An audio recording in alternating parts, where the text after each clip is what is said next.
Hello listeners, this is the continuing video of Mahabharat audio series. This video will be regarding chapter number 86. It's about Karn and Bhim. Arjun had left Yudhishthira behind to repel Drona's attacks and had gone to make good his word that before sunset Jayadratha would lie down dead on the field of battle. Jayadratha had been the main cause of Abhimanyu's death. He it was who had effectively prevented the relief of Abhimanyu by the Pandavas and thereby caused Abhimanyu to be isolated, overpowered and slain. We have heard how Yudhishthir in his anxiety sent first Satyaki and then Bhim to join Arjun in his battle against Jayadratha. Bhim reached where Arjun was engaged and sounded his Simhanad. Dharmaputra heard the lion roar of Bhim and knew that Arjun was found alive.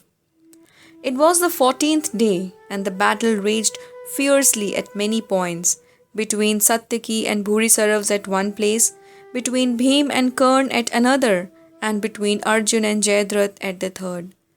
Drona remained at the main front resisting the attack of the Panchals and the Pandavas and leading a counter-offensive against them. Duryodhan arrived with his forces at the sector where Arjun attacked Jayadratha, but was soon defeated and turned back.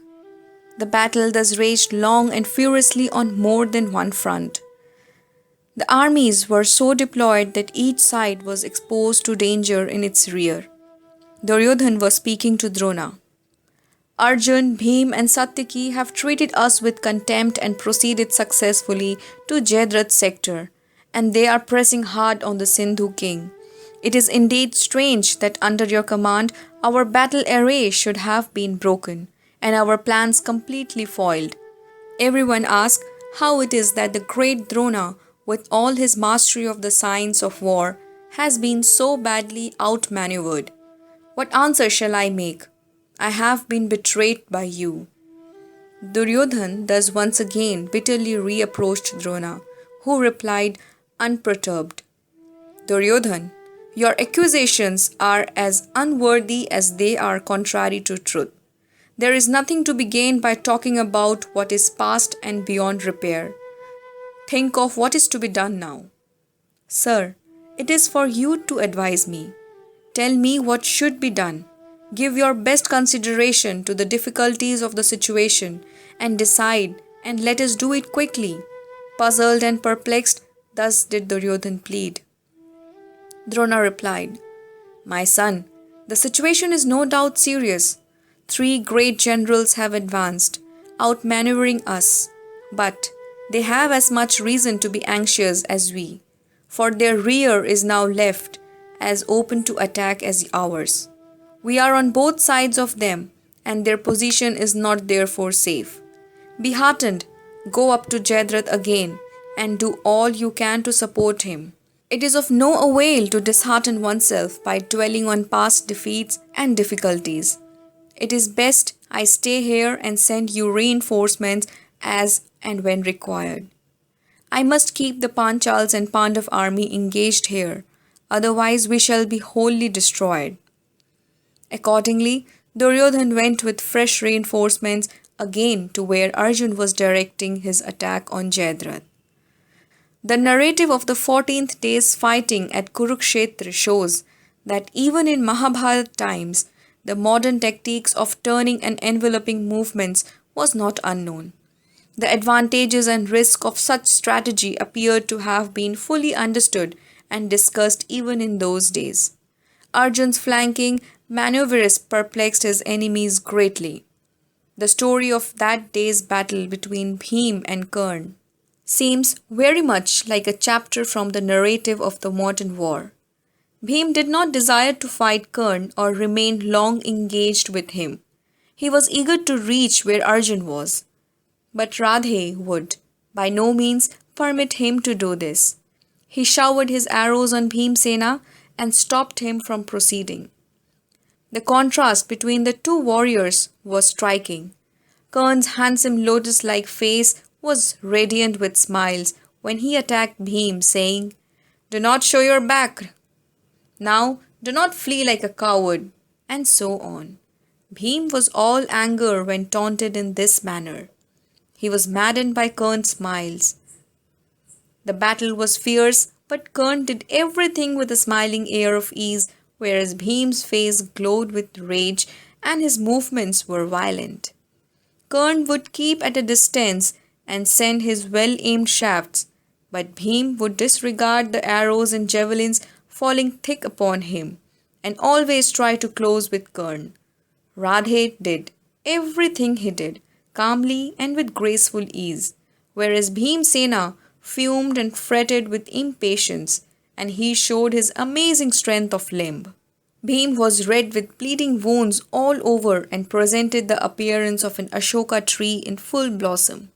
But he minded them not, as he attacked Karn, cutting bows in twain and smashing his chariot.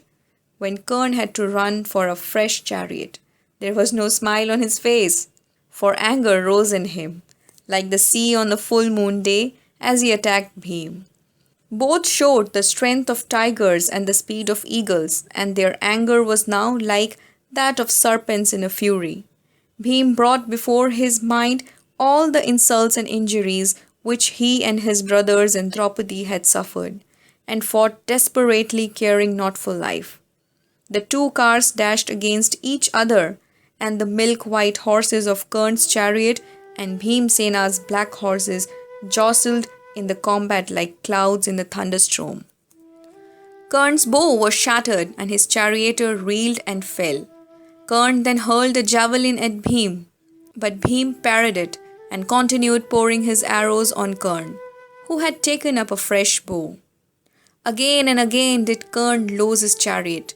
Duryodhan saw Karn's plight and calling his brother Durjay said, "This wicked Pandav will kill Karn. Go at once and attack Bhim and save Karn's life." Durjay went as ordered and attacked Bhim, who, in a rage, sent 7 shafts which sent Durjay's horses and his charioteer to the adobe of Yam, and Durjay himself fell mortally wounded. Seeing his bleeding body wriggling on the ground like a wounded snake, Karn was overwhelmed with grief and circled round the hero, paying mournful honor to the dead. Bhim did not stop, but continued the fight and greatly harassed Karn. Karn once again had to find a fresh chariot. He sent well-aimed shafts and hit Bhim, who in a fury hurled his mace at Karn, and it crashed on Karn's chariot, and killed his charioteer and horses and broke the flagstaff. Karn now stood on the ground with a bent bow. Duryodhan now sent another brother to relieve Karn. Durmukh went accordingly and took Karn on his chariot. Seeing yet another son of Dhritarashtra come to offer himself up to death, Bhim licked his lips in gusto and sent 9 shafts on a newly arrived enemy. And even as Karn climbed up to take his seat in the chariot, Durmukh's armor was broken and he fell lifeless. When Karn saw the warrior bathed in blood and lying dead by his side, he was again overwhelmed with grief and stood motionless for a while. Bhim relentlessly continued his attack on Karn. His sharp arrows pierced Karn's coat of armor, and he was in pain. But he too at once returned the attack and wounded Bhim all over. Still the Pandav would not stop and attacked Karn furiously. The sight of so many of Duryodhan's brothers dying for his sake, one after another, was too much for Karn.